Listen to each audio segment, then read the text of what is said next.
Good evening प्यारे बच्चों, मैं आपके लिए लेकर आई हूँ एंड ऑफ बाइपोलरिटी का पार्ट 4।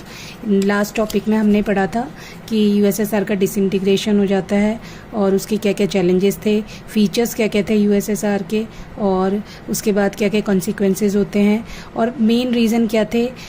जो और नए लीडर कौन बनते हैं और कौन मेन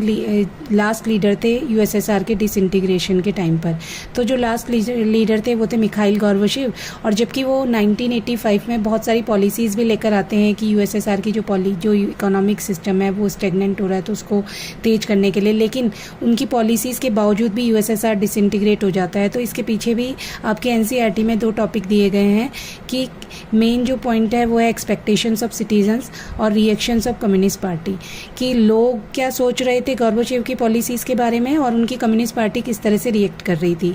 जो सिटीजन्स थे उन्हें ऐसा लग रहा था कि गोर्बाचेव ने जो रिफॉर्म बनाए हैं वो बहुत धीरे चल रहे हैं, उन्हें बहुत तेज़ी से काम करना चाहिए, और इस वजह से वो डिसअपॉइंट होते जा रहे थे उनकी और इम्पेशेंट होते जा रहे थे उनकी पॉलिसीज़ को लेकर के। दूसरी तरफ जो कम्युनिस्ट पार्टी थी वो भी, उन्हें भी उनका सिस्टम काम करना अच्छा नहीं लग रहा था, वो उसके अपोजिट बहुत धीरे काम कर रहे थे। दूसरा, उन्हें जो सिटीज़न थे उन्हें ऐसा लग रहा था कि उनकी जो काम करने का तरीका है वो कोई ख़ास बेनिफिट वाला नहीं है, या बेनिफिट देगा तो बहुत धीरे धीरे देगा। और दूसरे जो कम्युनिस्ट पार्टी के लीडर्स थे, यहीं पर कम्युनिस्ट पार्टी के लीडर को ऐसा लग रहा था कि उनकी पावर और प्रिविलेजेस इस पॉलिसीज़ के वजह से ख़त्म होती जा रही है और गोर्बाचेव बहुत तेज़ी से काम कर रहे हैं। तो दोनों ही के जो कॉन्सेप्ट थे, सिटीजन्स के भी, मतलब सिटीजन्स इम्पेशेंट होते जा रहे थे, और कम्युनिस्ट पार्टी के जो लीडर्स थे, सपोर्टर्स थे, वो कम्युनिस्ट पार्टी के लीडर्स अपने जो उनके हेड हैं, गोर्बाचेव उनके प्रेसिडेंट हैं, उसको वो नहीं सपोर्ट कर रहे थे। Now the question rises why Gorbachev failed in his policies, और Gorbachev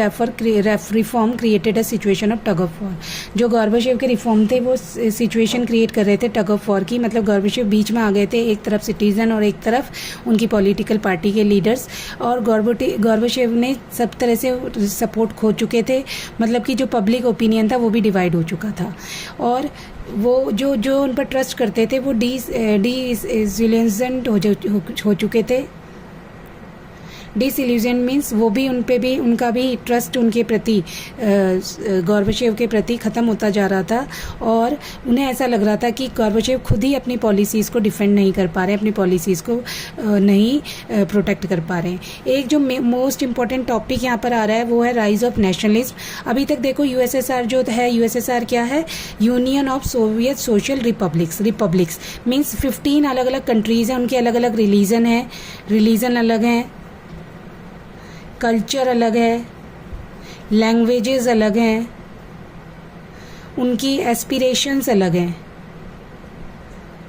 ठीक है, वो एक साथ हो गए थे काम करने के लिए। लेकिन यहाँ पर धीरे धीरे सब देश के जो लोग थे वो अपने देश के प्रति सोवरेनिटी की फीलिंग्स उनके अंदर क्रिएट हो रही थी, वो किसी और देश के साथ मिलकर नहीं काम करना चाह रहे थे, वो केवल अपने देश, अपने कल्चर, अपने रिलीजन को आगे बढ़ाना चाह रहे थे। तो ये जो नेशनलिज्म की फीलिंग थी ये भी जो गोर्बाचेव की पॉलिसीज़ को फेल करने के लिए एक मोस्ट इम्पॉर्टेंट पॉइंट बनी। तो ये जो सोवरेनिटी की फीलिंग्स थी ये सबसे ज़्यादा Russia, Baltic republics, Estonia, Lithuania and Lithuania, Ukraine, Georgia और भी बहुत सारी अदर कंट्रीज से आ रही थी, और ये भी मोस्ट इम्पॉर्टेंट रीज़न बना यूएसएसआर के डिसइंटीग्रेशन का।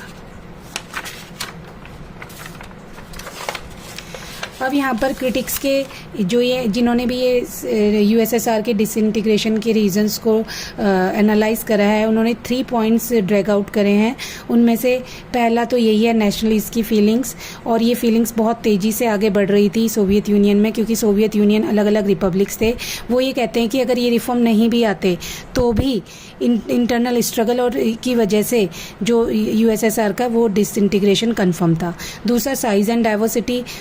भी बहुत इम्पॉर्टेंट टॉपिक है डिसइंटीग्रेशन के लिए। इतनी बड़ी साइज़ की कंट्री को या डिफरेंट ऑब्जेक्टिव वाले जो रिपब्लिक्स हैं जिनकी कल्चर अलग है, लैंग्वेज अलग है, उनको एक साथ बांधे रखना भी बहुत ज़्यादा डिफ़िकल्ट होता जा रहा था। अब तीसरा पॉइंट यह है कि गोर्बाचेव की जो पॉलिसीज़ थी उन्होंने खुद ही अनाउंस कर दिया कि वो अपनी पॉलिसीज़, जो उनकी 2 पॉलिसीज़ थी,